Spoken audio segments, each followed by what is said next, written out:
आप सभी को नवरात्रों के शुभागमन पर बहुत सारी शुभकामनाएं। और जैसा कि नवरात्रों में बहुत सारे जो साधक हैं वे माता रानी को प्रसन्न करने की कोशिश करते हैं, क्योंकि सभी को जीवन में सुख, समृद्धि, मान सम्मान और धन का जो है लोभ भी होता है और ये जीवन की बहुत बड़ी ज़रूरतें भी हैं।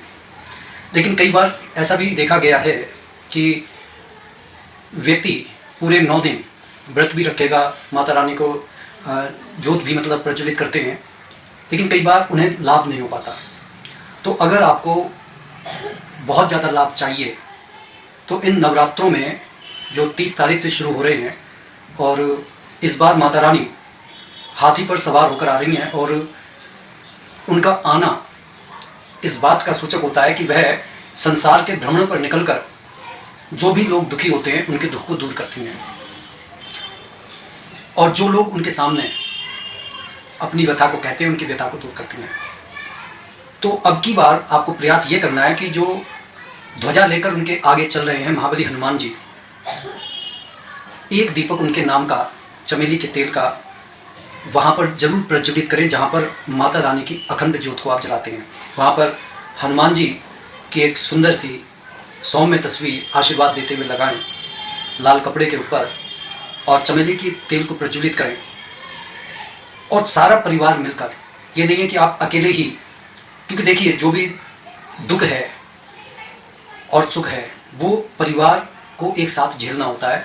तो प्रयास कीजिए कि सारा परिवार इकट्ठा होकर 30 तारीख को सुबह नहा धोकर जब माता रानी के लिए पूजा करते हैं उस समय सबसे पहले हनुमान जी की पूजा आप कर लीजिए।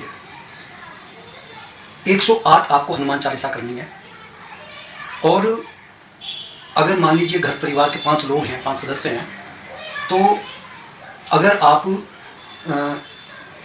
थोड़ी सी ज़्यादा भी कर लेते हैं कि जैसे अगर मान लीजिए एक जना 25-25 कर रहा है तो 125 हो गई, तो उससे मतलब वो कुछ गलत नहीं है। जितना ज़्यादा से ज़्यादा अगर हो जाता है तो बढ़िया है, नहीं तो आप इस तरीके से कर लीजिए जैसे 4 जने बांट लें, अपना 25-25 कर लें, बाकी एक जना कोई छोटा बच्चा है वो खाली 7 हनुमान चालीसा का पाठ कर ले। तो इस तरीके से आप डिवाइड करके, और जब आप समर्पित करें एक गोले की गिरी पर 3 फूल वाली लौंग को रखकर और कपूर रखकर उनकी जब आरती करेंगे, तब आप ये कहिए, ये संकल्प लेकर कि हे प्रभु हमारे घर पर अपने आशीर्वाद को बनाए रखिए।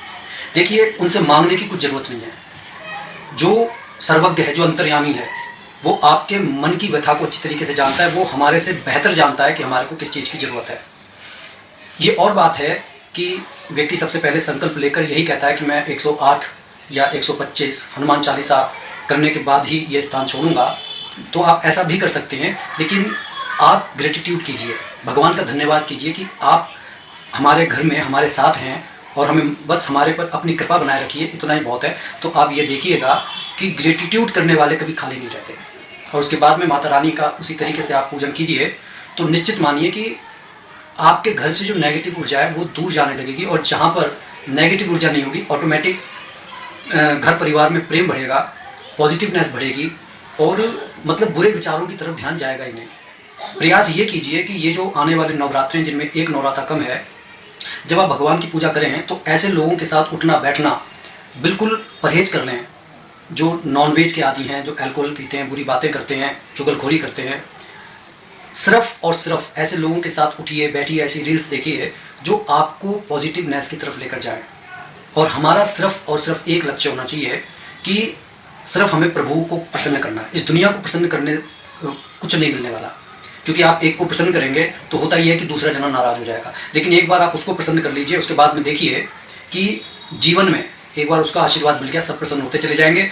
या तो वो ऐसे लोगों से पथ से आप ऐसे लोगों को हटाता चला जाएगा, दूर कर देगा आपसे, जो मतलब जो आपका सिर्फ यूज़ करना चाहते हैं। आपने सुना होगा कि कुछ लोग रिलेशंस को भी इस तरीके से यूज़ करते हैं कि इस्तेमाल करो और फेंक डालो। तो कोशिश ये कीजिए कि भगवान के चरणों में सच्चे मन से अपने आप को समर्पित कीजिए, उसके बाद में देखिए आपका कल्याण होकर रहेगा। तो ये एक ऐसा अमोघ उपाय है, क्योंकि देखिए शुभ दिन, शुभ मुहूर्त में किया गया शुभ उपाय बहुत ज़्यादा लाभदायक होता है। करने के लिए आप इस उपाय को कभी भी कर सकते हैं, लेकिन नवरात्रों में इसका जो बेनिफिट है आपको उसी दिन से मिलना शुरू हो जाएगा। और कोशिश कीजिए, इस उपाय को जरूर कीजिए, क्योंकि ऐसा कोई घर नहीं है जहाँ पर देखिए कोई ना कोई मानसिक, आर्थिक, शारीरिक कष्ट से ना गुजर रहा हो। तो बात अच्छी लगी हो तो कमेंट जरूर कीजिएगा। बोलिए जय जय श्री सीताराम।